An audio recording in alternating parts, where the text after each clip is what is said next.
దేవుని పరిశుద్ధ నామానికి మహిమ ఘనత ప్రభావాలు ఆరోపిస్తూ మన ప్రభు అయిన యేసుక్రీస్తు నామములో స్తుతిస్తూ నా ప్రియమైన సోదర సోదరులందరికీ కూడా నా శుభవందనాలు తెలియపరుస్తున్నాను. నిజంగా నూతన సంవత్సరం అనేది మన జీవితంలో ఎంతో సంతోషంగా, నూతన సంవత్సరంలోకి ప్రవేశించడం అనేది మహద్భాగ్యంగా దేవుడు మనకు దయచేశాడు. అయితే అన్నిటికంటే ముఖ్యంగా ఈరోజు ఆలోచించవలసిన విషయం ఏంటంటే, ప్రాణం అనేది దేవుడు మనకిచ్చి, ప్రాణం మనలో ఉంచి, మనం జీవించేవారుగా చేసి మనకి ఇవన్నీ అనుగ్రహిస్తూ ఉన్నారు. మనం పొందుకునే ఏ మేలైనా సరే, ఏ ఉపకారమైనా సరే, సమస్తాన్ని మనం పొందుకొని ఆనందించాలి అంటే ప్రాణం ప్రాముఖ్యం. ప్రాణం ఉన్నప్పుడే కదా సంతోషించగలం. అందుకే ప్రాణం ఎప్పుడు కూడా దేవుని ఎడల కృతజ్ఞత కలిగి ఉండాలి. మనిషి ప్రాణం ఏ రీతిగా పనిచేస్తుంది? ప్రాణం కూడా పనిచేస్తుందా? మనలో ఉన్న ప్రాణం మనల్ని జీవించు ప్రాణులుగా చేయడమే కాకుండా ప్రాణాన్ని గురించిన ఒక ప్రత్యేకమైనటువంటి మాట హీబ్రూలో చక్కటి మాట ఇక్కడ ఉంది. అది నెషిమా. నెషిమా అనేది మంచి టైటిల్. నెషిమా అనేది గొప్ప మాట. ఈరోజు మన టైటిల్ అదే. నెషిమా అంటే బ్రెత్, అంటే ప్రాణం. కాబట్టి ప్రాణం ఉన్న ప్రతి మనిషి ఏం చేయాలి? దేవుని వాక్యంలో 150వ దావీదు కీర్తన 6వ వచనంలో చక్కటి మాట ఉంది. సకల ప్రాణులు యెహోవాను స్తుతించుదురుగాక. యెహోవాను స్తుతించుడి. ఎంత అద్భుతమైన విషయం! మనందరినీ కూడా ప్రభువు ఆయన సృష్టించాడు. దేవుడు మనం సృష్టించాడు. సృష్టికర్త మనకు ప్రాణం పోసాడు ఆయన. సకల ప్రాణులు,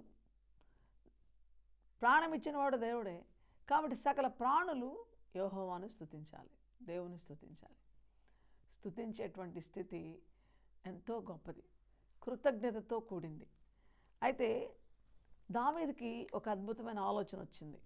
103వ దావీదు కీర్తనలో చాలా శ్రేష్టమైన మాట దావీదు మహారాజు అంటాడు. మొదటి వచనం, నా ప్రాణమా యెహోవాను సన్నుతించు. 103:1. నా అంతరంగంలో ఉన్న సమస్తమా ఆయన పరిశుద్ధనామమును సన్నుతించు.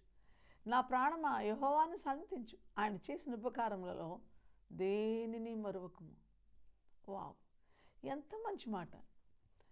రాజు చక్కటి, అంటే మధుర గాయకుడైన, ఆరాధికుడైన, సౌందర్యవంతుడైన, ఇంకా చెప్పాలంటే అన్ని రీతులుగా యుద్ధ శూరుడు, పరాక్రమవంతుడు, ఎటువంటి కొదువలేనటువంటి దేవుని చేత హెచ్చించబడ్డవాడు, దేవుని హృదయానుసారుడైన దావీదు అని ఆయన పేరు. దావీదు బెత్లెహేంలో యెష్షై కుమారుడుగా దావీదు దేవుని ద్వారా ఒక మంచి మాట ఏంటో తెలుసా? నేను కోరుకున్నవాడితడే. దేవుడు కోరుకున్నవాడు. ఇశ్రాయేల్ ప్రజల్ని, యూదా ప్రజల్ని ఏలడానికి సౌలును కాకుండా దేవుడు దావీదును కోరుకున్నాడు. దేవుడు కోరుకున్నటువంటి దావీదు ఏమంటున్నాడు తెలుసా? తనకెన్నో ఆధిక్యతలు దేవుడే కలిగించాడు, దేవుడే ఇచ్చాడు. కానీ ఇన్ని ప్రత్యేకతలు ఉన్న దావీదుకి ఒక మంచి ఆలోచన కలిగింది. ప్రాణంతో మాట్లాడుతున్నాడు. నా ప్రాణమా యెహోవాను సన్నుతించు. ఆయన చేసిన ఉపకారములలో దేనిని మర్చిపోవద్దు. ఆయన చెప్తున్నటువంటి ఆ మాటల్లో ఈరోజు మనం నూతన సంవత్సరంలో ప్రారంభంలో మన ఆత్మీయ జీవితాల గురించి, భౌతిక జీవితాల గురించి, మనకు జరిగిన మేలుల గురించి, మనం పొందుకున్న ఆధిక్యతల గురించి, అర్హతల గురించి, చాలా మంచి మంచి మేలైన వాటిని తలంచి స్తుతించాల్సిన బాధ్యత ఉంది. రెండోది, చాలా సందర్భాల్లో మనకు దుఃఖాలు, సమస్యలు, కష్టాలు, బాధలు, అనుకున్నవి జరగకపోవడం, కొన్ని అపజయాలు, అనర్థాలు అనుకుంటాం. అవన్నీ చాలా చాలా ఉంటాయి. అవి కూడా మనల్ని వ్యతిరేక దిశలో అవి వచ్చినప్పుడు, అనుకూలమైన వచ్చినప్పుడు, ప్రతికూలమైన వచ్చినప్పుడు మనిషి ఏం చేయాలి? దేవుని బిడ్డ ఏం చేయాలంటే స్తుతించాలి. అనుకూలమైనప్పుడు ప్రాణం సంతోషంగా స్తుతిస్తుంది. ప్రతికూల పరిస్థితుల్లో ప్రాణం కృంగిపోద్ది. ప్రాణానికి ఈ 2 క్వాలిటీస్ ఉన్నాయి. ప్రాణము కృంగిపోయే పరిస్థితి ఉంది, ప్రాణము ఉత్సాహంగా ఆనందించే పరిస్థితి ఉంది. ఈ రెండు పరిస్థితుల మధ్యలో మనిషి దేవుని బిడ్డలంగా మనం చేయాల్సిన పని ఏంటంటే కృంగుదలలో ప్రాణాన్ని పైకి లేపి దేవుని స్తుతించడానికి ప్రేరేపించాలి. మనం సంతోషంగా ఉన్నప్పుడు ఉత్సాహంగా మనం పొందుకున్న వాటిని బట్టి దేవుణ్ణి మర్చిపోకుండా ప్రాణాన్ని ప్రోత్సహించి, ప్రాణమా మర్చిపోవద్దు, చాలా ఉపకారాలు చేశాడు ఆయన, చాలా గొప్ప కార్యాలు చేశాడు ఆయన, నువ్వు ఆయన స్తుతించాలి. కృంగుదలలో ఉన్నప్పుడు ప్రాణంతో మాట్లాడాలి. సంతోషకరమైన, ఉత్సాహకరమైన, విజయవంతమైన పరిస్థితుల్లో కూడా ప్రాణంతో మాట్లాడాలి. కాబట్టి ప్రాణం మన జీవితానికి ప్రాముఖ్యం. అందుకే కొన్ని విషయాల్ని, చక్కటి మాట నెషిమా, హీబ్రూలో చక్కటి మాట నెషిమా అంటే ప్రాణం. ఈ ప్రాణం యొక్క పరిస్థితులన్నిటినీ కొన్ని మనం ఈరోజు ధ్యానం చేసుకుందాం. మొదటిగా 103వ దావీదు కీర్తనలో ఉన్న శ్రేష్టమైన మాట, నా ప్రాణమా, మొదటి వచనం, యెహోవాను సన్నుతించుము, నా అంతరంగమునున్న సమస్తమా ఆయన పరిశుద్ధ నామమును సన్నుతించుము. నా ప్రాణమా యెహోవాను సన్నుతించుము, ఆయన చేసిన ఉపకారములలో దేనిని మరువకుము. చాలా ఉపకారాలు చేశాడు ఆయన, మర్చిపోవద్దు. అయితే ఆ ఉపకారాల లిస్టు ఒకటి అక్కడ పెట్టాడు. ఆ లిస్టుని ఎప్పుడు కూడా తలంచాలి. దేవుని పిల్లలందరూ కూడా ప్రభువునందు రక్షించబడిన దేవుని బిడ్డ, యేసుక్రీస్తు ప్రభు నామమందు విశ్వాసం ఉంచిన బిడ్డలు, యేసు ప్రభునందు విశ్వాసం ఉంచకుండా మేము బతకాలే, మేము చాలా బాగానే ఉన్నాంలే అనుకునే వాళ్ళు కూడా ఆలోచించాలి. వారి హృదయాలు కూడా ప్రేరణ కలగాలి. ఏంటి ఇక్కడున్న మాట, ఈ 103వ దావీదు కీర్తన 3వ వచనంలో ఆయన చాలా ఉపకారాలు చేశాడు కదా. ఆ ఉపకారాలు ఏంటో లిస్ట్ ఉంది ఇక్కడ. ఆయన నీ దోషములన్నిటినీ క్షమించేవాడు, నీ సంకటములన్నిటినీ కుదుర్చువాడు. ఎందుకు నువ్వు స్తుతించాల ప్రాణమా? ఎందుకు నువ్వు దేవుని మహింపరచాల ప్రాణమా? ఆయన నీ యొక్క దోషములన్నిటినీ క్షమించేవాడు. ఇక్కడున్న మాట మానవ జాతికి, అంటే మనిషికి అవసరమైన ఏంటి అని ఆలోచిస్తే, ఒక శాస్త్రీయ పరిజ్ఞానం కావాల్సిన ఒక శాస్త్రవేత్త పుడితే బాగుంటుందేమో అనుకుంటే, శాస్త్రీయ పరిజ్ఞానం గల శాస్త్రవేత్తతోటే అన్నీ సాధ్యం కావు. ఒక ఆర్థిక శాస్త్రాన్ని ఎరిగినటువంటి, ఫైనాన్షియల్గా ఆర్థికపరమైన వాటిల్ని కనుగొనేటువంటి ఆ ఆర్థిక శాస్త్రవేత్త కానీ ఉంటే, ఆర్థికంగా అన్నీ బాగుంటే మనిషికి ఏం కొదువు ఉండదు అనుకుంటే అది కూడా కష్టమే. డబ్బన్నీ ఉండి ఆరోగ్యం లేకపోతే ఏం ప్రయోజనం? మరి అన్ని పరిశోధనలు చేస్తూ కూడా ఆ మనిషి ప్రాణం లేకపోతే ఏం ప్రయోజనం? సరే, ఇంకా మనిషికి కావాల్సింది వైద్యమే కదా. ఎంతోమంది వైద్య నిపుణులు ఉన్నారు కాబట్టి వాళ్ళ పరిశోధనల వల్ల చాలా ఔషధాలు కనిపెట్టారు, అన్నీ ఉన్నాయి మెడిసిన్స్. కానీ వారు ఏమంటారు వైద్యులు అంటే, మేము ట్రీట్మెంట్ అయితే చేస్తాం, వైద్యం అయితే చేస్తాం, కానీ ప్రాణం ఎలా వస్తుందో తెలియదు మాకు, ప్రాణం ఎలా పోతుందో తెలియదు. ఆ ప్రాణాన్ని యొక్క ఉనికి కానీ, చాలామంది డాక్టర్స్, నాకు తెలిసిన దేవుని పిల్లల్ని నేను చాలా సందర్భాలు అడగడం జరిగింది. ప్రాణ అపాయము తెలుసు డాక్టర్స్కి, ప్రాణము ఉండదు అని తెలుసు డాక్టర్స్కి. ఇంకా బ్రతకరు, ఎక్కువ టైం బ్రతకరు అని చెప్తారు. మంచిగా వాళ్ళ ఈ టైం అప్పుడు చనిపోవచ్చు అని చక్కగా డిక్లేర్ చేస్తారు వాళ్ళ మరణాన్ని కూడా. కానీ దాన్ని ఎందుకు ఆపలేరు? ప్రాణం వారి చేతిలో లేదు. కాబట్టి ప్రాణం చాలా విలువైంది. దేవుని బిడ్డ, నీకు 1 సంవత్సరం దేవుడు ఇచ్చాడు, హ్యాపీ బర్త్డే అని అందరు చెప్తున్నప్పుడు సంతోషంగా స్వీకరిస్తాం. మరొక సంవత్సరం, ఈ సంవత్సరం నేను నూతన సంవత్సరంలోకి వెళ్ళాను కదా అని సంతోషపడుతుంటాం. మరొక సంవత్సరం నీకు రావడం ఆయన కృపా బాహుళ్యత. ఆయన ఇచ్చాడు, ప్రాణం ఇచ్చాడు, మరొక సంవత్సరంలోకి నడిపించాడు. అంతేకాదు, నూతన సంవత్సరం వచ్చింది, ఇప్పుడు మనకు న్యూ ఇయర్ వచ్చింది 2024. ఆయన స్తుతించాలా. ఈ సంవత్సరం నాకు ఇచ్చావు నువ్వు దేవా, ప్రాణంతో నన్ను ఈ సంవత్సరం చూపించావు. కొంతమంది ఇలా అంటారు పెద్దాళ్ళు, వచ్చే సంవత్సరం ఉంటానో ఉండను కానీ మీతో ఈరోజు ఉన్నాను సంతోషం అంటారు. అంటే నెక్స్ట్ ఇయర్ గురించి ఏ మనిషి కూడా వచ్చే ఏటా నేను ఉంటానా, ఉండి నేను ఆనందిస్తానన్న నమ్మకం లేని పరిస్థితులు ఉన్నాయి. మనిషి గ్యారంటీగా చెప్పలేనటువంటి పరిస్థితులు ఉన్నాయి. కాబట్టి దేవుని బిడ్డలారా ఆలోచించండి. ప్రాణమా, ఎంత చక్కటి మాట, నెషిమా, ప్రాణాన్ని గురించి బాగా ఆలోచించండి. అయితే ప్రాణానికి చెప్పాల్సిన పనులు ఉన్నాయి, ప్రాణం చేయవలసిన పనులు ఉన్నాయి. ప్రాణానికి ఒక ప్రత్యేకత ఉంది. అందుకే దావీదు ప్రాణానికి ప్రత్యేకమైనటువంటి పని పెట్టాడు. నా ప్రాణమా యెహోవాను సన్నుతించు అన్నాడు. అది నీ పని. That is your responsibility, that is your work. అంటే నువ్వు చేయాలా, నీ పని అది, నీ బాధ్యత అది. ప్రాణమా మర్చిపోవకు. అందుకే ప్రతి ప్రాణమున్న ప్రతి వ్యక్తి ఆలోచించాల్సిన ఒక మంచి మాట ఇక్కడ మనం చూస్తాం. నా ప్రాణమా, ఎంత గొప్ప మాట ఇక్కడ రాయబడి ఉందంటే, నా ప్రాణమా యెహోవాను సన్నుతించుము, ఆయన చేసిన ఉపకారములలో దేనిని మరువకుము. కాబట్టి నీవు ఉపకారాలు తలంచి స్తుతించేటువంటి స్థితి ప్రాణమా నీకుంది అని జ్ఞాపకం చేస్తున్నాడు. చాలా మంచి మాట 103వ దావీదు కీర్తనలో. ప్రాణానికి ఇంకేమంటున్నాడంటే, ప్రాణమా నువ్వు స్తుతించాలంటే నీకు జరిగిన మేలు కూడా జ్ఞాపకం కావాలి కదా. కాబట్టి ఆయన ఎలాంటి వాడో, దేవుడు ఎలాంటి వాడో, యెహోవాను స్తుతించమంటున్నాను కదా. ఆయన నీ దోషములన్నిటినీ క్షమించేవాడు, నీ సంకటములన్నీ కుదుర్చేవాడు, సమాధిలో నుండి నీ ప్రాణమును విమోచించుచున్నాడు, కరుణా కటాక్షములను నీకు కిరీటంగా ఉంచుచున్నాడు, పక్షిరాజు యవనం వలె నీ యవనం కొత్తదగుచున్నట్లు మేలుతో నీ హృదయం తృప్తిపరచున్నాడు. యెహోవా నీతిక్రియలు జరిగించుచు బాధించబడి వారందరికీ న్యాయము తీర్చును. ఇలా చెప్తున్నాడు. ఎందుకు ప్రాణమా యెహోవాను సన్నిధించు అన్నానంటే, నాకు చేసిన మేలులు ఇన్ని, ఏమంటున్నాడు, దోషాలన్నీ క్షమించాడు ఆయన. ఆ దోషాలన్నీ, ఈ దోషము నా దోషమన్నీ క్షమించడానికి ఆయన చూడండి ఎంత గొప్ప పని చేశాడు. నా సంకటాలు కుదిర్చాడు. అంటే వ్యాధులు భయంకరంగా అనేకమైన వ్యాధులతో సంకటాలతో ఉన్న పరిస్థితుల్లో స్వస్థత ఇచ్చాడు. కుదుర్చుట అంటే స్వస్థపరిచాడు, దోషాలను క్షమించాడు. ఆ దోషం ఎలా క్షమించాడు?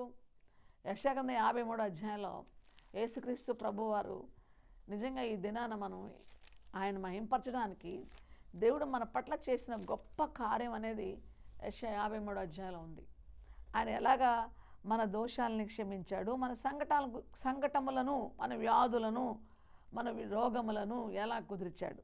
యెషయా 53వ అధ్యాయం ఇక్కడ 3వ వచనంలో 4వ వచనం 5వ వచనం, ఈ 4వ వచనము 5వ వచనం చూస్తే ఈ 5వ వచనం ప్రత్యేకంగా నిశ్చయముగా అతడు మన రోగములు భరించెను, మన వ్యసనములు వహించెను, నిశ్చయముగా మన రోగములు భరించాడు. అది అంటే భరించి ఉండవచ్చు అనేది కాదు, భరిస్తాడు అని కాదు, నిశ్చయముగా ఇట్స్ డన్. మన రోగములు భరించాడు. యేసుప్రభు సిలువలో మన రోగములు నిశ్చయముగా, నో డౌట్, ఖచ్చితంగా, అది స్థిరంగా నిశ్చయముగా మన రోగములు భరించాడు, మన వ్యసనములను వహించాడు. ఆయన చేసిన పని ఏంటంటే, ఆయన మన రోగములు భరించాడు, మన వ్యసనములు వహించాడు. ఇంకా అక్కడ చూస్తున్నప్పుడు ఆయన ఇక్కడ ఉన్న 5వ వచనం, మన అతిక్రమ క్రియలను బట్టి అతడు గాయపరచబడ్డాడు, మన దోషములను బట్టి నలుగొట్టబడ్డాడు, మన సమాధానార్థమైన శిక్ష అతని మీద పడింది, అతడు పొందిన దెబ్బల చేత మనకు స్వస్థత కలుగుచున్నది. ఎంత గొప్ప విషయం! ఇన్ని పొందాడు ఆయన. మన దోషాలు, మన వ్యసనాలు, మన రోగాలు, అన్నీ కూడా ఆయన మీద పడ్డాయి. అయితే ఇవన్నీ దేనికంటే మన మేలు కోసమే. చాలా ఆ మేలు ఎట్టున్నాయి? నిశ్చయముగా నీ రోగాలు భరించడానికి. ఇక్కడున్నమాట, అతడు పొందిన దెబ్బల చేత మనకు స్వస్థత. 5వ వచనం చివరి భాగం. ఆ రోగాలకి స్వస్థత ఎక్కడుంది? Where is medicine for your disease? నీ వ్యాధికి మందు ఎక్కడ? నీ సమస్య పరిష్కారం ఎక్కడ? నీ నేరాలకి శిక్ష వచ్చింది, ఆ శిక్షలో నుంచి విడుదల ఎక్కడ? నీ శాపానికి ఆ శాపం తొలగించబడి ఆశీర్వాదం ఎక్కడ? నీ జీవితం సవ్యంగా ఎలా సాగుద్ది? నీ నెమ్మది ఎలా పొందుకుంటావు? నీ దుఃఖం వెళ్ళి నీకు సంతోషం ఎలా వస్తుంది? ఈ ప్రశ్నలకు జవాబు ఎక్కడ? ఆ ప్రశ్నలకు జవాబే యేసుక్రీస్తు ప్రభు. ఎలాగా వచ్చాడు ఆయన? ఆయన ఎలాగ వచ్చాడంటే అందరి మీద. అందుకే ఇక్కడ ఉన్నటువంటి మంచి మాట ఏంటంటే, యెషయా 53వ అధ్యాయం 6వ వచనం చివరి భాగంలో, యెహోవా మన అందరి దోషమును అతని మీద మోపాను. మనందరి దోషం ఒక్కరు మోసారు. మనందరి దోషం యేసుక్రీస్తు ప్రభువారు అందరి దోషం మోసాడు. మన అతిక్రమం క్రియలను బట్టి ఆయన గాయపరచబడ్డాడు. 5వ వచనం, మన అతిక్రమ క్రియలను బట్టి గాయపరచబడ్డాడు, మన దోషములను బట్టి నలుగొట్టబడ్డాడు, మన సమాధానార్థమైన శిక్ష అతని మీద పడెను. ఇన్ని జరిగాయి. మన సమాధానార్థం. ఎవరితో సమాధానం? నువ్వు పాపం చేస్తే దేవుడితో సమాధానం. భార్యకి విరోధంగా పాపం చేస్తే భార్యతో సమాధానం పడితే సరిపోదు. ఒక వ్యక్తి ఒక అక్రమ సంబంధంలో ఉన్నాడు. ఆ వ్యక్తి అక్రమంగా ఎంతో అందమైన, యోగ్యమైన, విద్యావంతురాలైన చాలా చక్కటి భార్యను పెట్టుకుని ఆమె కంటే అన్నిట్లో తక్కువగా ఉన్న ఒక పరస్త్రీ వ్యామోహంలో పడ్డాడు. ఆ పరస్త్రీ వ్యామోహంలో ఆనందిస్తున్నాడు. ఆమె కూడా పురుషుణ్ణి కలిగి, పురుషుడు ఉన్నా కూడా తన సొంత పురుషుని పక్కన పెట్టి పరపురుష వ్యామోహంలో పడింది. ఇప్పుడు వాళ్ళిద్దరి పరిస్థితి, ఆమెమో భర్తకు విరోధంగా పాపం చేస్తుంది, ఆయనేమో భార్యకి విరోధంగా. కానీ వీరిద్దరూ తమ తప్పు తెలుసుకొని, నన్ను ఇంక క్షమించమ్మా, నేను ఇటువంటి పని చేయనని భార్యని క్షమాపణ అడిగితే, ఆమె భర్తను క్షమాపణ అడిగితే సరిపోద్ది. కానీ అలా అడుగుతారా? ఆమె ఏం చేసింది? నేనేం చేయలేదండి, ఇది నేరం అండి, నా మీద నిందేశారని చెప్పింది భర్తకి. ఎందుకంటే పురుషుడు రోషం బహుభయంకరమైంది. పురుషుడు క్షమించడు. భార్య పరపురుషుడు లోపలికి వెళ్తే, ఇక భార్య ఎలాంటిదంటే, నువ్వు ఈ స్త్రీతో ఉన్నావన్న సంగతి తెలిసి కూడా నేను భరించుతున్నాను, నీకు శిక్ష రాకూడదని నీ కోసం ఉపవాసం ఉన్నానని భార్య మాత్రం భర్తను క్షమించింది. ఎంత అద్భుతమైన విషయం. కానీ వీళ్ళిద్దరు కలిసి ఏం చేశారంటే, క్షమాపణ మనుషుల దగ్గర పొందినా కానీ దేవుడు క్షమించాలి. కాబట్టి ఆ స్త్రీ అయినా ఆ పురుషుడైనా ఎవరి దగ్గర క్షమాపణ పొందాలి? మొదట ఏ వ్యక్తికి వ్యతిరేకంగా చేశారో ఆ తప్పు ఆ వ్యక్తిగా ఒప్పుకోవడమే కాకుండా మనల్ని క్షమించే ప్రభు దగ్గరికి రావాలి. హిబ్రూ భాషలో ఏల్ సలాక్ అనే మాట చాలా గొప్ప మాట. ఏల్ సలాక్ అనే మాటకు అర్థం ఏంటంటే బహుగా క్షమించేవాడు. మామూలైన క్షమాపణ కాదు అది. ఎందుకంటే బహుఘోరమైన ద్రోహం అది. సొంత కుటుంబానికి ద్రోహం అది. కన్న బిడ్డలకు ద్రోహం అది. కట్టుకున్న భార్యకి ద్రోహం, కట్టుకున్న భర్తకు ద్రోహం. అదే జరుగుతుంది. పరస్త్రీ పరపురుష వ్యామోహాల్లో పిచ్చి పిచ్చిగా పచ్చి పచ్చిగా పాపం చేస్తూ ఘోరాతి ఘోరమైన స్థితిలో ఉన్న మానవ జాతి మనుషులు క్షమాపణ పొందడం అనేది సామాన్యమైన విషయం కాదు. అందుకే నశిమ నీకు ఊపిరున్నప్పుడే, ప్రాణం ఉన్నప్పుడే క్షమాపణ పొందుకో. నువ్వు బతికుండగానే, చక్కటి మాట నశిమ, ప్రాణం. ఆ ప్రాణం యొక్క విలువ తెలుసుకో. ఆ ప్రాణం యొక్క ప్రత్యేకత తెలుసుకో. ఆ ప్రాణం ఉన్నప్పుడే క్షమాపణ పొందు, పశ్చాత్తాపడు. మరలా అదే పాపం చేస్తూ భ్రష్టత్వంలోకి వెళ్ళొద్దు.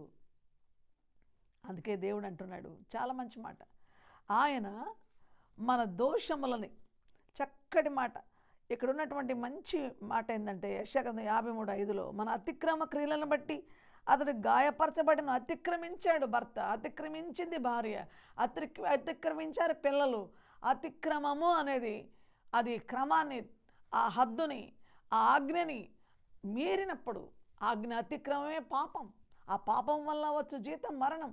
అటువంటి అతిక్రమం వచ్చినప్పుడు, అతిక్రమాలు జరిగినప్పుడు, ఇక్కడ జరుగుతున్న అతిక్రమ క్రియలను బట్టి నా ప్రభువు గాయపరచబడుతున్నాడు.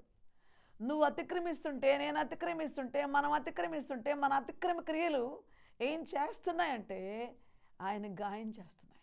ఆయన గాయపరచబడ్డాడు. మన దోషముల బట్టి ఆయన నలుగుగొట్టబడ్డాడు. మన దోషాలు దేవునికి విరోధంగా, దేవుడుగా ఉన్న దేవుడిని చూస్తూ దేవుడు కాకుండా దేవుడు కాని వాటి వైపు తిరిగితే దోషమే. దేవుడు కాని వాటి వైపు తిరిగి దేవునికి అవమానం తెస్తుంటే, దేవుని నామాన్ని దూషిస్తుంటే, దేవునికి గాయం కలిగిస్తుంటే అది ఎంత వేదన. కాబట్టి దోషముల బట్టి నలుగొట్టబడెను, మన సమాధానార్థమైన శిక్ష ఆయన మీద పడింది. మనం దేవునితో సమాధాన పడాలంటే దేవునికి విరోధంగా చేశాం కదా. దేవునికి విరోధంగా చేసినటువంటి ఈ పాపం దేవునితో సమాధాన పడాలంటే ఎట్లా సాధ్యమవుతుంది? దేవునితో సమాధాన పడడానికి అది దేవునికి విరోధమైన పాపం, అది శిక్షకు మూలం. అందుకే ఆజ్ఞ అతిక్రమం పాపం, పాపం వల్ల వచ్చే శిక్ష మరణం.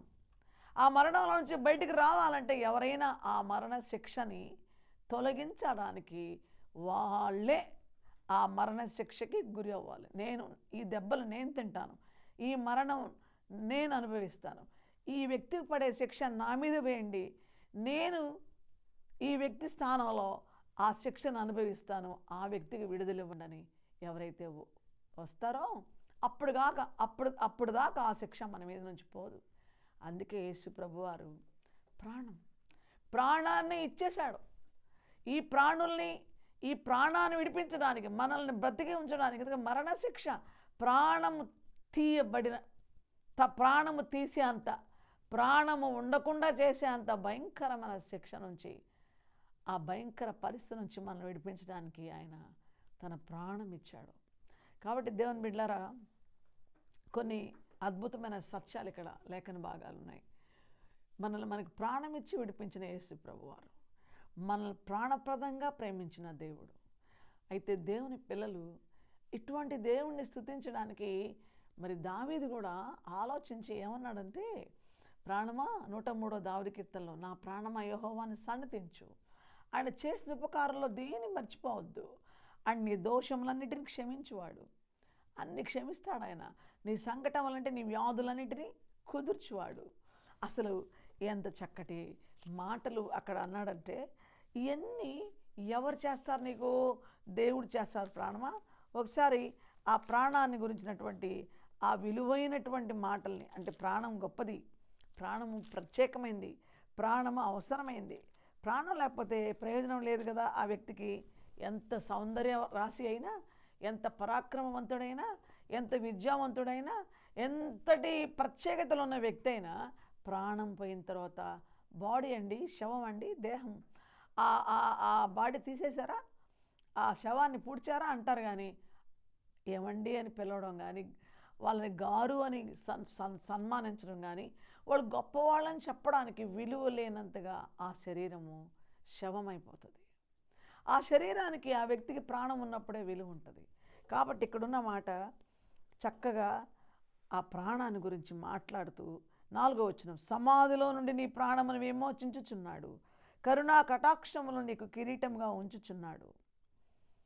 ఆ సమాధి నిత్య నాశనము, పాతాళము, ఆత్మకి భయంకరమైన, ఆత్మ వెళ్ళే నిత్య పాతాళము, నిత్య నరకము, అక్కడి నుంచి విడిపించాడు. సమాధి ప్రాణమును దేవుని దగ్గరకు రాకపోతే, నిజ దేవుని వైపు తిరగకపోతే, నీకు ప్రాణమిచ్చి సృష్టించి నీ సృష్టికర్త నీ రక్షణకర్తగా ఉన్న ఆ ప్రభువైన యేసుక్రీస్తునందు విశ్వాసం ఉంచకపోతే నిత్య జీవం అనే వరం నీకు ఉండదు. అందుకే యేసు ప్రభువుని రక్షకుడుగా ఆయన యందు విశ్వాసం ఉంచడం వల్ల, ఆయన యందు విశ్వాసం ఉంచిన ప్రతి వ్యక్తి నశింపక నిత్య జీవం పొందుతారనమాట. కాబట్టి యేసు ప్రభువుని యందు విశ్వాసం ఉంచడం అంటే ఏంటంటే, నశించిపోకుండా, ఆ నరకానికి వెళ్లకుండా నిత్య జీవం, మోక్షాన్ని పొందుకుంటాం. కాబట్టి ఈ ప్రాణం నిత్యము దేవుని మహింపరిచే ప్రాణంగా, ఆ నిత్య జీవంలో సంతోషంగా ఉండడానికి, ఆత్మ ఆనందించడానికి, అది ఈ భూమి మీద ఉన్నప్పుడే దేవునిని స్తుతించాలా, దేవుడు ఏం చేస్తాడో తలంచాలా, దేవుడు ఎన్ని ఉపకారాలు చేస్తాడో ఎరగాల. కానీ ప్రాణం ఉన్నప్పుడే మన ఆత్మని నిత్య మోక్షాన్ని తీసుకెళ్ళడానికి మనం ప్రాణం ఉన్నప్పుడే దేవుని వైపు తిరగాల, ప్రాణం ఉన్నప్పుడే దేవుని మార్గంలో నడవాలి, ప్రాణం ఉన్నప్పుడే. కాబట్టి ప్రాణంతో మనం మాట్లాడుకోవడానికి చక్కటి అవకాశాన్ని ఇచ్చాడు. నా ప్రాణమా, ఆయన చేసిన ఉపకారాలు దేన్ని మర్చిపోవద్దు, ఆయన నీ దోషములన్నిటిని క్షమించేవాడు, నీ దోషములన్నిటినీ క్షమించేవాడు, నీ సంకటములన్నిటినీ కుదుర్చువాడు, సమాధిలో నుండి నీ ప్రాణమును విమోచించుచున్నాడు, కరుణా కటాక్షము నుండి కిరీటంగా ఉంచుతున్నాడు అని భక్తుడు ప్రాణంతో చెప్తూ స్తుతించే ప్రాణం అన్నమాట. దేవుని ఉపకారాలు, దేవుని ప్రత్యేకమైనటువంటి, దేవుడిచ్చేటువంటి రక్షణ, దేవుడిచ్చేటువంటి కాపుదల, భద్రత, దేవుడిచ్చే ఆశీర్వాదాలు, దేవుడిచ్చేటువంటి సకల మేలులు తలంచి ప్రాణము దేవుని స్తుతించడానికి ప్రేరేపిస్తున్న ఈ విధానము, ఈ నూతన సంవత్సరంలోకి వచ్చిన నా ప్రియ సహోదరుడా, సహోదరి, నువ్వు ఆలోచిస్తున్నావా? ప్రాణాన్ని అలాగా ప్రేరేపిస్తున్నావా? నీ ప్రాణంలో ఉన్న ఆ ప్రత్యేకత ఏంటంటే దేవుని స్తుతిస్తుంది ప్రాణం.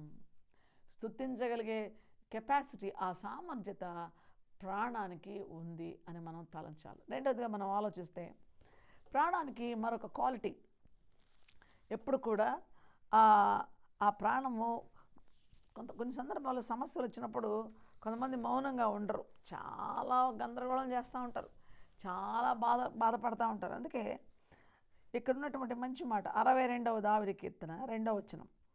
అంటే ఇక్కడ మొదటి మాట చాలా బాగుంది.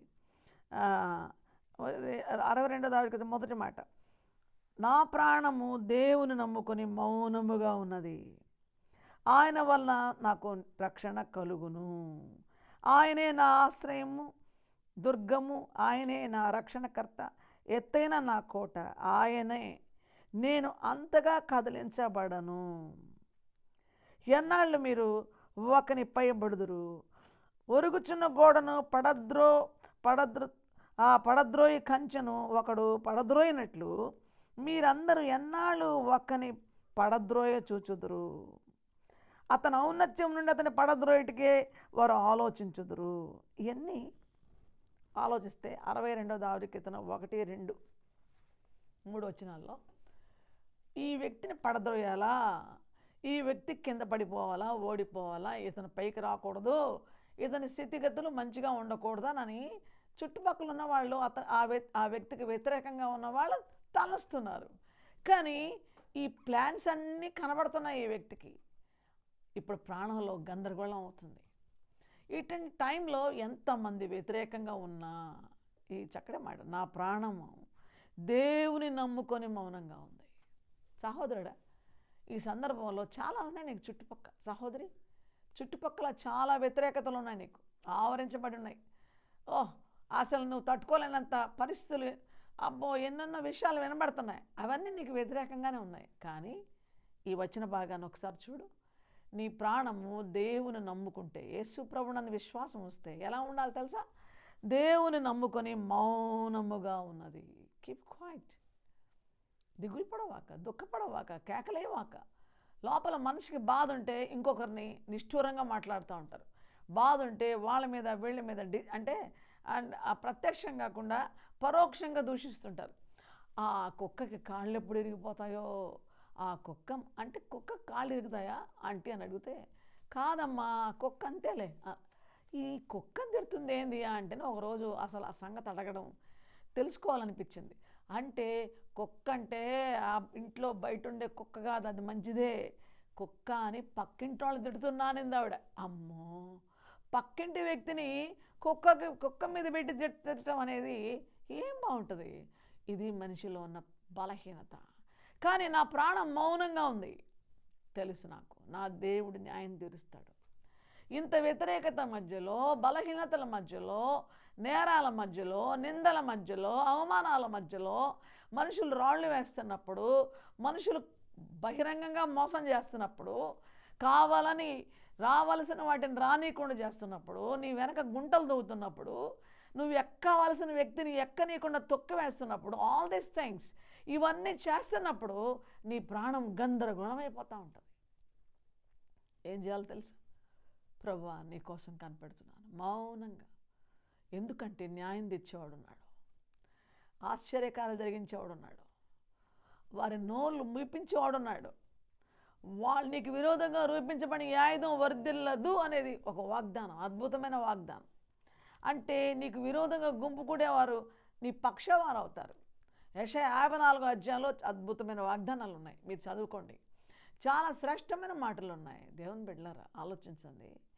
ఇవన్నీ మీరు ఒక్కసారి ప్రాణం మౌనంగా ఉండడం ఎప్పుడైనా అలవాటు చేసుకున్నారా? ప్రభువు కోసం కనిపెట్టుకోవడం అలవాటు చేసుకున్నారా? నా ప్రాణము ఎట్లా మౌనంగా ఉంది? దేవుని నమ్ముకొని మౌనంగా ఉంది. అది అక్కడ ప్రత్యేకత. ఒకసారి ఆలోచించండి. ప్రాణము దేవుని నమ్ముకొని మౌనంగా ఉంది. నీ ప్రాణం మౌనంగా ఉండాలని ఇష్టపడుతున్నావా? ప్రభువు నమ్ముకుంటేనే చాలా క్వైట్గా ఉంటావు. ప్రభువు నమ్ముకుంటే దేవుని మహింపరుస్తావు. జీవితంలో చాలా మార్పులు వస్తాయి. ఒక్కొక్కసారి కృంగుదలలు అధికం అవుతాయి, తొందరపాటు కూడా అధికం అవుతుంది. అందుకే ఈ ప్రాణ విషయంలో మరొక మాట నేను మీ ముందు పెడతాను. 42వ దావీదు కీర్తన 11వ వచనంలో 10, 11 వచనాలు చూస్తే ఎందుకు ప్రాణం కృంగిపోద్ది, ప్రాణాన్ని కృంగుదల ఉండే పరిస్థితులు కూడా ఉంటాయి. చూడండి, ఇక్కడ నీ దేవుడు ఏమాయనని నా శత్రువులు దినమెల్లా అడుగుచున్నారు. వారు తమ దూషణల చేత నా ఎముకలు విరుచుతున్నారు.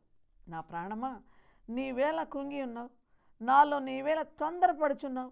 దేవునిందు నిరీక్షణ ఉంచుము, ఆయనే నా రక్షణకర్త, నా దేవుడు, ఇంకనూ నేను ఆయన స్తుతించేదను. ప్రాణానికి ఏం చెప్తున్నాడు? ఏం కృంగిపోవాలి ప్రాణమా, నీ దేవుడు ఏమైపోయాడు, ఎంత భక్తిగా ఉన్నావే, ఎంత మంచిగా ఉన్నావే, ఇంత దేవుని బిడ్డగా ఉన్నావే, ఏంటి ఏమి నువ్వు దేవుడు నమ్ముకున్నందువల్ల ఏమొచ్చింది, యేసుప్రభు నమ్మినందువల్ల ఏమొచ్చింది, చర్చికి పడినందువల్ల ఏమొచ్చింది, భక్తి చేసినందువల్ల ఏమొచ్చింది, దేవుడు అందరికి ఆతిథ్యాలు ఇచ్చావుగా ఏమొచ్చింది అని రకరకాలుగా శత్రువులు నిన్ను దేవుని శక్తిలో నుంచి, భక్తిలో నుంచి, మార్గంలో నుంచి పక్కకు నడిపించడానికి చూస్తారు. కానీ ఇక్కడ ఉన్న మాట ఏంటంటే, వాళ్ళు ఈ దూషణల చేత నా ఎముకలు విరుచుచున్నారు. అట్లా ఉంటుంది వాళ్ళు మాట్లాడే మాటలు, కుటుంబంలో కానీ బయట కానీ రకరకాల బూతులు, రకరకాల అనవసరమైన మాటలు, వ్యర్థమైన మాటలు, ద్వంద్వార్థాలు ఇచ్చే మాటలు, రకరకాల మాటలతో నీ ఎముకలు విరిచేస్తున్నారా? ఆ దూషణలు నీకు వినబడుతున్నాయా? బాధపడుతున్నావా? నువ్వేం చేయాలి తెలుసా? నా ప్రాణమా, నీవేళ కృంగి ఉన్నావు, నీవేళ నాలో తొందరపడుచున్నావు. ప్రాణం తొందరపడద్దు. చాలా సందర్భాల్లో తొందరపాటు వల్ల వెళ్ళి ఊరేసుకోవడం, తొందరపాటు వల్ల వెళ్ళి విషం తాగడం, తొందరపాటు వల్ల వెళ్ళి ఆత్మహత్య ప్రయత్నాలు చేయడం, ఇవన్నీ ఎందుకు వస్తాయి తెలుసా? ప్రాణాన్ని దేవుని వైపు తిప్పుకోవడం అనేది చేతకాక. ప్రాణం ఈ పరిస్థితుల్లో కృంగిపోవద్దు, దేవుని యందు నిరీక్షణ ఉంచుము. 42వ దావీదు కీర్తన 11వ వచనం. నా సహోదరుడా, సహోదరి, ఈ టైంలో ఎందుకు ప్రభు ఇలా ప్రేరేపిస్తున్నాడో, నీవు కృంగిపోవడానికి వీల్లేదు. కృంగిపోతున్నావా? తొందరపడవాక. నీ కృంగుదలలోంచి లేపేవాడు ఆయనే. ఆయన నిరీక్షణ ఉంచు. చెప్పు నీ ప్రాణానికి. అసలు ప్రాణం తీసుకుంటే ఏమొస్తుంది నీకు? ఆత్మహత్య చేసుకుంటే నీకేమొస్తుంది? నీవు ఇల్లు వదిలిపెట్టి వెళ్ళిపోతే ఏమొస్తుంది? నాకెవరొద్దు అంటూ నీ ఇష్టానుసారంగా అయ్యో వేదంతో వెళ్ళిపోతే నీకు క్షేమమేంటి? ఆలోచించుకో. తొందరపడొద్దు. దేవుని యందు నిరీక్షణ ఉంచుము, ఆయనే నా రక్షణకర్త, నా దేవుడు. కాబట్టి ఈ పరిస్థితులు, వ్యతిరేకతలు ఎక్కువయ్యే కొద్దీ ఇంకనూ నేను ఆయన స్తుతిస్తాను. ఈరోజు పరిశుద్ధాత్ముడు మాట్లాడుతున్నాడు. సహోదరుడా, సహోదరుడు, నువ్వెవరో నాకు తెలియదు, పరిశుద్ధాత్ముడు మాట్లాడుతున్నాడు నీకోసమే. నీవు ఇంకా దేవుని స్తుతించాలే తప్ప తొందరపడి వ్యతిరేకమైన ఆలోచనలతోటి నీ ప్రాణాలు తీసుకోవద్దు. తొందరపడి నీవు నీ ఇష్టానుసారంగా దారి తప్పొద్దు. శత్రువుకు చోటు ఇవ్వద్దు, అపవాదికి చోటు ఇవ్వద్దు. ఈరోజు పరిశుద్ధాత్మ దేవుడు నన్ను ప్రేరేపించి ఈ టైంలో కూర్చోబెట్టాడు. ఈ టైంలో నీతో మాట్లాడుతున్నాడు. ఈ టైంలో నీ ప్రాణం ఆయనకి విలువైందని చెప్తున్నాడు. ప్రాణం ప్రభుని అడుగుతా ఉన్నాను. ఈ దినమంతా నేను దేవుని సన్నిధిలో అడుగుతా ఉన్నాను, ప్రభు ఏం మాట్లాడతారని. ఆ సమయాన్ని కూడా దేవుడు నాకు నిర్దేశించి ఇచ్చాడు. ఇప్పుడు నేను ఎప్పుడో వాక్యం చెప్పాల్సింది, కానీ ఏదో దేవుని చిత్తం, ఏదో దేవుని మాట, ఎందుకో నన్ను దేవుడు ఆపుతున్నాడని ఈ సమయంలో కూర్చోబెట్టాడు నీకోసమే. నీవు ఎందుకు కృంగిపోతున్నావు? ఎందుకు నీ హృదయాన్ని బద్దలు చేసుకొని వేదన పడుతూ ఇక నేను నా ప్రాణం తీసుకోవాలనుకుంటున్నావు? నో. దేవుడు నీతో మాట్లాడుతూ యేసు ప్రభు నామములో నీకు చెప్తున్నాడు, నీ ప్రాణంతో మాట్లాడడానికి నీకు అధికారం ఇస్తున్నాడు. కృంగిపోవద్దు. దేవుని నిరీక్షణ ఉంచు, ఇంకా స్తుతించు. ఇక 2-3 మాటలు మీ ముందు నేను పెట్టి ముగిస్తాను. అంటే ప్రాణము తృప్తిపరచబడాలని నీకు ఇష్టమైతే ఆ ప్రాణం తృప్తిపరచబడే విధానం కూడా ఇక్కడ ఉంది. 107వ కీర్తన 9వ వచనంలో ఆయన తృప్తిపరుస్తాడు. లేదు నీకు తృప్తిపరిచే పరిస్థితులు లేవని నిరాశ పడుతున్నావేమో, నీకు ఆ నిరాశ అక్కర్లేదు. చూడండి, 107వ దావీదు కీర్తన 9వ వచనంలో, ఏలయనగా ఆశగల ప్రాణమును ఆయన తృప్తిపరచి ఉన్నాడు, ఆకలి కొనిన వారి ప్రాణమును మేలుతో నింపి ఉన్నాడు. చాలా ఆశపడుతున్నావు నువ్వు, నీకు ఆశ ఉంది, కానీ శత్రువు అంటున్నాడు ఏం లాభం లేదు, అయిపోయింది నీ పని, అయిపోయింది నీ పని, అసలు నీ ఆశలు తీరవు అంటున్నాడు. కానీ ఈరోజు దేవుని సేవకురాలుగా పరిశుద్ధాత్మ దేవుడు ఈ వాక్యాన్ని నీకు అందిస్తున్నాడు. ఈ వాక్యంలో ఉన్న మాట ఏంటో తెలుసా? నువ్వు ఆశపడ్డావా? ఆశ గల ప్రాణాన్ని దేవుడు తృప్తిపరుస్తాడు. ఏ ఆశ? దురాశ కాదు, వేరే అపవిత్రమైన శరీర కోరికలు తీర్చుకునే ఆశ కాదు. అక్రమ సంబంధంలో ఆ వ్యక్తి నాకు కావాలా, ఆ పురుషుడు నాకు కావాలా, ఆ స్త్రీ కావాలా, ఎట్టయినా సరే నా ఆశ తీర్చుకోవాలని ఆ అక్రమమైన ఆశ కాదు. దేవునికి తెలుసు ఎటువంటి ఆశ నీకుందో. నువ్వు నిజంగా యథార్థంగా నువ్వు సత్యంగా దేవుడే నాకు ఈ ఆశ తీర్చాలా, నేను నిరాశలో ఉన్నాను, నాకెవరు లేరు అని నీకు అవసరమైంది, నీకు అక్కరైందే కాకుండా అసలైంది దేవునికి నీకు మధ్యలో ఎటువంటి ఆటంకాన్ని అడ్డుని పాపాన్ని చేయనటువంటి ఆశ, అసలైన ఆశ నీకుంటే ఆ ఆశను తృప్తిపరుస్తాడు. ఆశ గల ప్రాణం. దేవుని కోసం ఆశిస్తున్నావా? దేవుని రాజ్యం కోసం ఆశిస్తున్నావా? మంచి చేయడానికి ఆశిస్తున్నావా? మేలు చేయడానికి ఆశిస్తున్నావా? నీ శత్రువుని ప్రేమించడానికి ఆశిస్తున్నావా? నీకు హాని చేసిన వారికి మేలు చేయడానికి ఆశిస్తున్నావా? నిన్ను దూషించిన వారిని క్షమించాలని ఆశిస్తున్నావా? నీకు వ్యతిరేకంగా ఉన్న వ్యక్తిని అనుకూలంగా వాళ్ళు లేకపోయినా దేవుని ప్రేమ చూపాలని ఆశిస్తున్నావా? దేవుని రాజ్యం కోసం పాటుపడాలని ఆశిస్తున్నావా? బలంగా నీకు శక్తి లేదు, బాడీలో, శరీరంలో లేదు, మానసికంగా లేదు, ఆర్థికంగా లేదు, అసలు సహకారంగా లేదు, కానీ దేవుడి కోసం బ్రతకాలని ఆశపడుతున్నావా? ఖచ్చితంగా దేవుడు నీకు సహాయం చేస్తాడు. నీ ఆశగల ప్రాణాన్ని దేవుడు తృప్తిపరుస్తాడు. నీ ఆశ ఏంటి? నెషిమ, ప్రాణం. నా సహోదరుడా, సహోదరి, ఈ రాత్రి ఒక అద్భుతమైన మాట దేవుడు నీ ముందు ఉంచాడు. ఏంటో తెలుసా? ప్రాణం ఉండగానే సరిదిద్దుకో. ప్రాణం ఉండగానే నా ప్రాణమా, 103వ దావీదు కీర్తన, యెహోవాను సన్నిధించు, నా అంతరంగమున సమస్తమా ఆయన పరిశుద్ధనామ సన్నిధించు. నా ప్రాణమా యెహోవాను సన్నిధించు, ఆయన చేసిన ఉపకారములో దేనిని మర్చిపోవద్దు. ఆయన నీ దోషములు క్షమించువాడు, అన్నిటినీ నీ సంఘటనలు కుదుర్చువాడు. చాలా దోషాలు ఉన్నాయి నీకు, చాలా అతిక్రమాలు ఉన్నాయి నీకు, నీ పాప జీవితం నీకు చాలా ఉంది. నువ్వు కొంచెం కూడా సరిదిద్దుకోలేదు ఇప్పటిదాకా. బతికేవు కానీ ఇంకెంత ఘోరమైన పాపం చేయాలోనని కలలు కంటున్నావేమో, ఇంకా ఎటువంటి అపవిత్రమైన కార్యాలు చేయాలనుకుంటున్నావేమో, మనుషుల్ని అడ్డం పెట్టుకున్నావేమో, అసలు నా కోరికలు ఇంకా ఈ లోకంలో నేను చేయాల్సిన శరీర కార్యాలు ఇంకా ఉన్నాయి అనుకుంటున్నావేమో. కానీ ప్రభు ఈరోజు చెప్తున్నాడు నీకు, అది దోషం. ఆ దోషాలని ప్రభు నీతో మాట్లాడుతున్నాడు. నీ శరీరము, నీ ఆత్మ, నీ ప్రాణము ఆయనవే. కాబట్టి నీ దోషాలన్నిటినీ ఈ క్షణమందు ఒప్పుకుంటే, తండ్రి క్షమించిన ఆయన, నాకు ప్రాణం ఇచ్చావు, కానీ నేను ఇంకా పాపిష్టి బతుకులోనే ఉన్నా, ఇంకా పాపం చేసుకోవాలనే ఆ పాపిష్టి కార్యాలు, ఆ మోసము, ఆ దుర్మార్గత, ఆ అక్రమము, ఆ అపవిత్రత చేయాలనే ఉంది. పైకి నటిస్తున్నా భక్తిగా, లోపల ఏం లేదు. జాగ్రత్త, ప్రాణం ఉంది నీకు, జాగ్రత్త. ప్రాణములో ఉండి మోసం చేస్తున్నావా? దేవుడు బ్రతికిచ్చింది నీకు ప్రాణం వేయడానికి, ఈ పాపిష్టి కార్యాలు చేయడానికా? ఈ ప్రాణం ఉండేది నువ్వు అటు ఇటు తిరగడానికా? నువ్వు దేవునికి హృదయం ఇవ్వకుండా, యేసుప్రభుకి హృదయం ఇవ్వకుండా ఇంకా అదే పాపిష్టి బతకడానికా? కాదు. ఈ ప్రాణం విలువైంది. ఈ ప్రాణాన్ని నీ నుంచి పోకముందే, శత్రువు నిన్ను మోసం చేసి నీ ప్రాణాన్ని తీకముందే పరిశుద్ధంగా బ్రతుకు. యేసయ్య రక్తం ప్రతి పాపం నుండి నేను పవిత్రులుగా చేస్తుంది. యేసయ్య రక్తంలో కడుగబడు. మోసకరమనే చెడు తలంపులు తీసేయి. అక్రమం జీవితం జీవించబాకు. శరీర కోరికలు తీర్చుకోవడానికి ప్రవర్తించబాకు.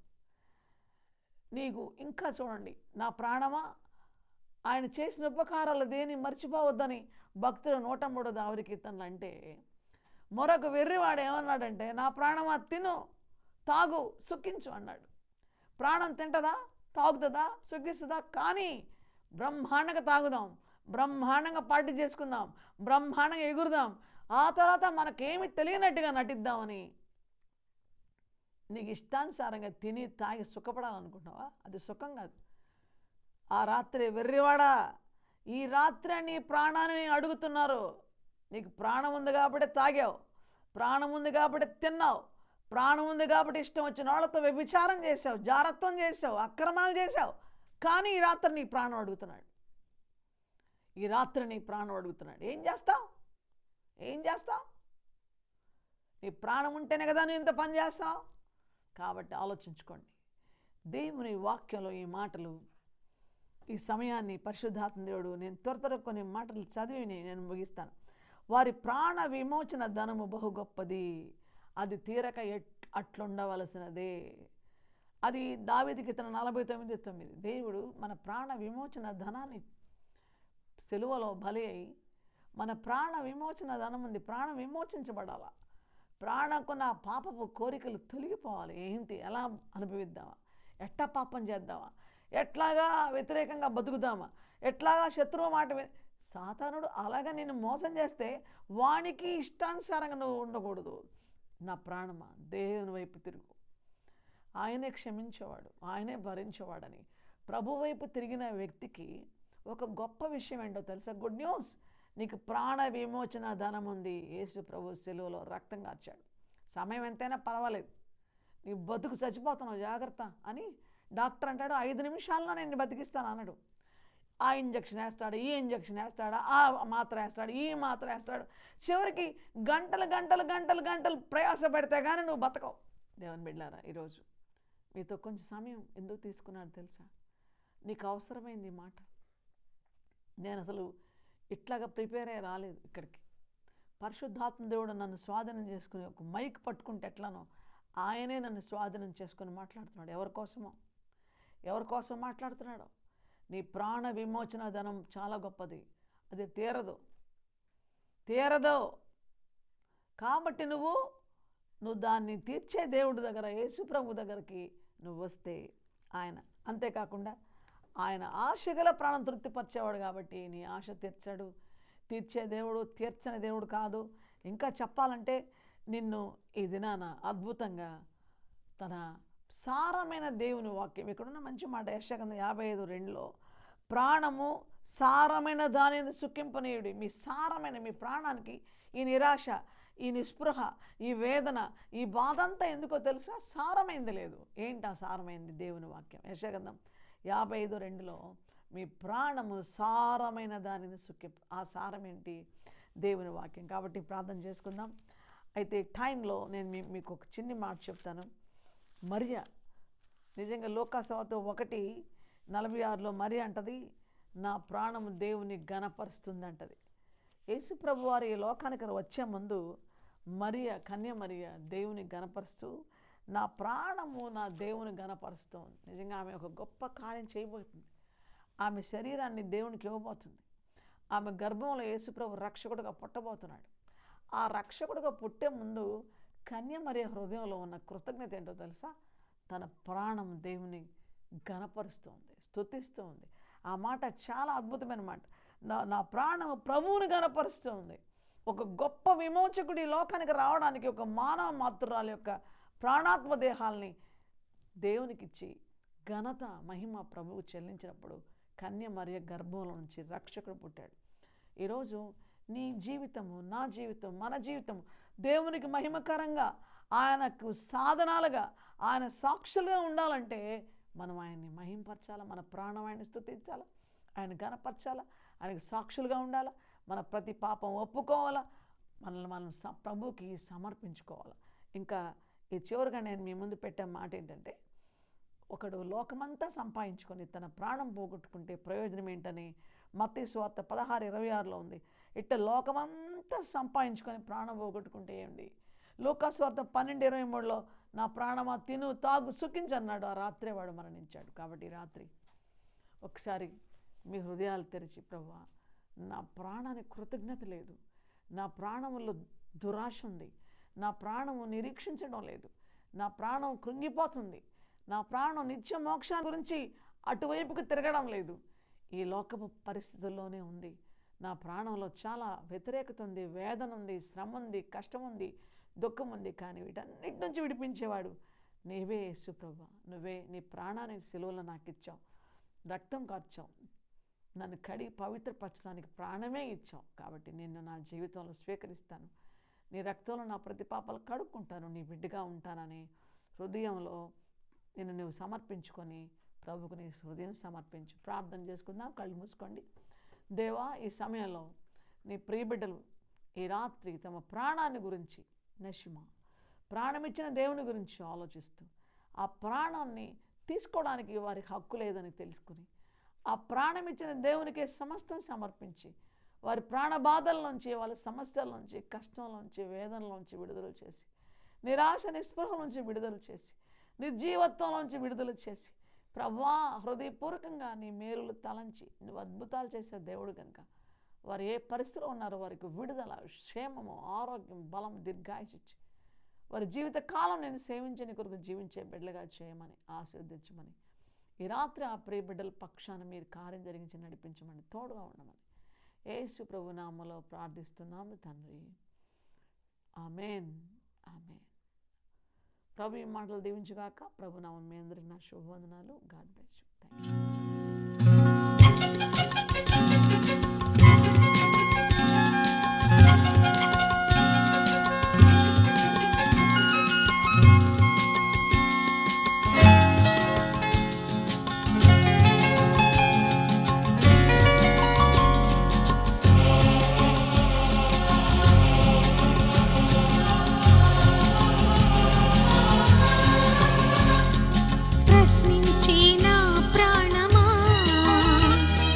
ప్రశ్నకు జవాబు యేసుమా, ప్రశ్నించిన ప్రాణమా, ప్రతి ప్రశ్నకు జవాబు యేసుమా.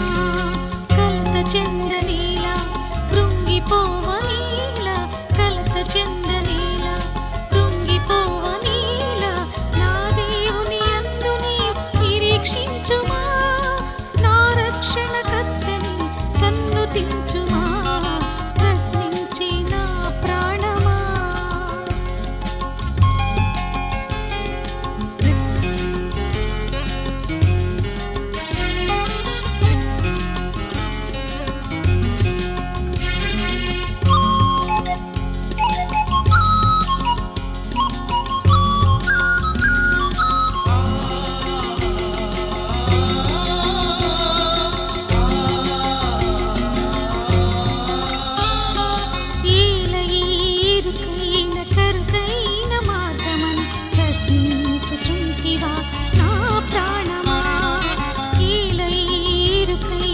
కరుకైన మార్గమని ప్రశ్నించుచుంటివా నా ప్రాణమా.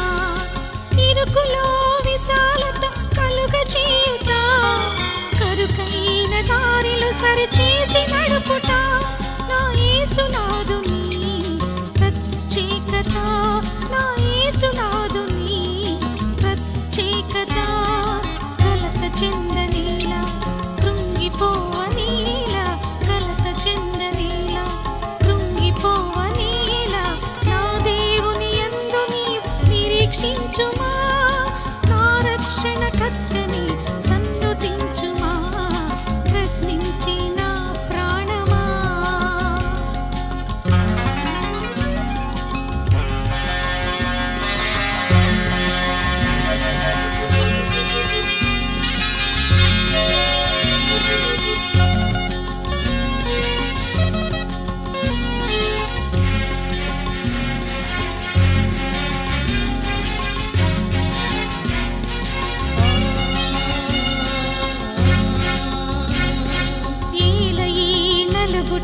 విరుగుటాయని ప్రశ్నించుచుంటివా నా ప్రాణమా.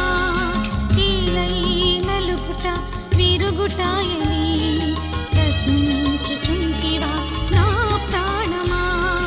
నలిపి పరిమళింపచేయుట, విరిచి ఆశీర్వదించుట, నా యేసునాథుని ప్రత్యేకత, నా యేసునాథుని ప్రత్యేకత. కలత చెందనేలా, కృంగిపోవనేలా, కలత చెందనేలా, కృంగిపోవనేలా, నా దేవుని యందు నీవు నిరీక్షించుమా, నా రక్షణకర్తని సన్నుతించుమా, ప్రశ్నించిన ప్రాణమా.